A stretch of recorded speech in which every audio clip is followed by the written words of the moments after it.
Pav bajji బ్రెడ్తో garlic bread చేస్తున్నానండి. Okay, ఇప్పుడు దానికి ఏం చేయాలంటే ముందుగా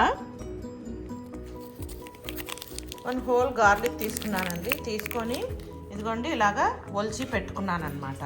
తర్వాత ఇదిగోండి ప్యాన్ పెట్టుకొని ఆయిల్ వేసుకొని ఆయిల్ వేడయ్యాక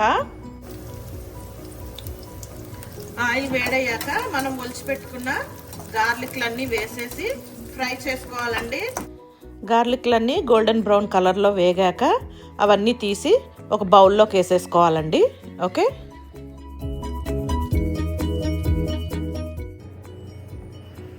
ఇదిగోండి ఇందాక వేపుకున్న వెల్లుల్లి అండ్ బట్టరు వెన్న వేసి ఇట్లాగా మ్యాష్ చేసుకోవాలండి. దీంట్లోకి ఇటాలియన్ సీజనింగ్ అండి. ఓకే, కొంచెంగా వేసుకుందాం. అండ్ దీంట్లోకి సాల్ట్ కూడానండి. దీంట్లోకి రెడ్ పెప్పర్ ఫ్లేక్స్ కూడా వేస్తున్నానండి. అండ్ దీంట్లోకి కొత్తిమీర కూడాను వేసి బాగా ఇప్పుడు కలిపేయాలి. ఇది మళ్ళీ అన్నీ కలిపేసుకోవాలి. సాల్ట్ అన్నీ వేసాం కదా. ఇప్పుడు ఇది ఒక పక్కన పెట్టేసుకుందామండి.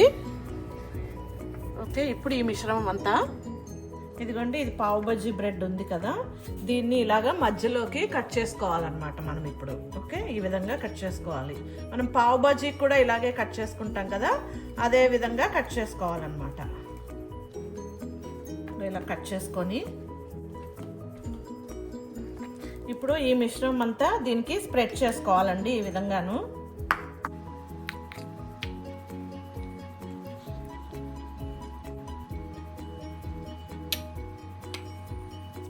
ఇదిగోండి దీని మీద మోజరెల్లా చీజ్ అండి. మోజరెల్లా చీజ్ ఇలాగా పరిచేసుకోవాలి.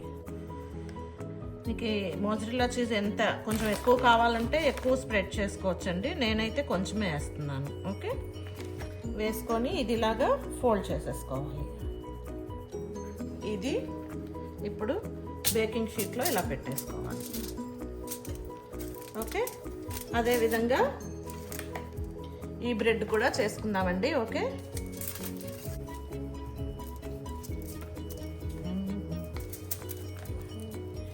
ఇవి రెండు ఇప్పుడు బేక్ చేసేసుకుందామండి. ఓకే, ఇదిగోండి ఓవెన్ ప్రీహీట్ చేశానండి.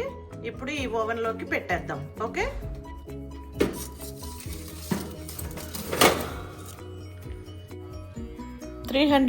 త్రీ హండ్రెడ్ డిగ్రీస్ దగ్గర చీజ్ మెల్ట్ అయ్యే వరకే పెట్టాలండి. అక్కడ 20 మినిట్స్ కనిపిస్తుంది కానీ 20 మినిట్స్ బేక్ చేయలేదన్నమాట. జస్ట్ ఒక 7-8 మినిట్స్ బేక్ చేశాను. ఆ లోపల చీజ్ మెల్ట్ అయిపోయింది. ఓకే, ఇదిగోండి బ్రెడ్ రెడీ అయిపోయిందండి. చీజ్ కూడా మెల్ట్ అయిపోయింది బాగాను. సో ఇది రెడీ టు ఈట్ అండి. అయిన వెంటనే దీనిపైన బటర్ పూసాను అనమాట. ఫ్రంట్ సైడ్ కొంచెం బేక్ అయ్యాక మళ్ళీ ఫ్లిప్ చేసి బ్యాక్ సైడ్ కూడా బటర్ అప్లై చేసి మళ్ళీ ఓవెన్లో పెడుతున్నానండి. ఫ్లిప్ చేసి బటర్ పూసి ఓవెన్లో పెట్టాక జస్ట్ ఒక 4 మినిట్సే బేక్ చేశానండి.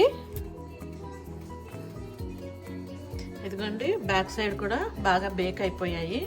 ఇప్పుడు ఓవెన్లో నుంచి తీసేస్తున్నాను.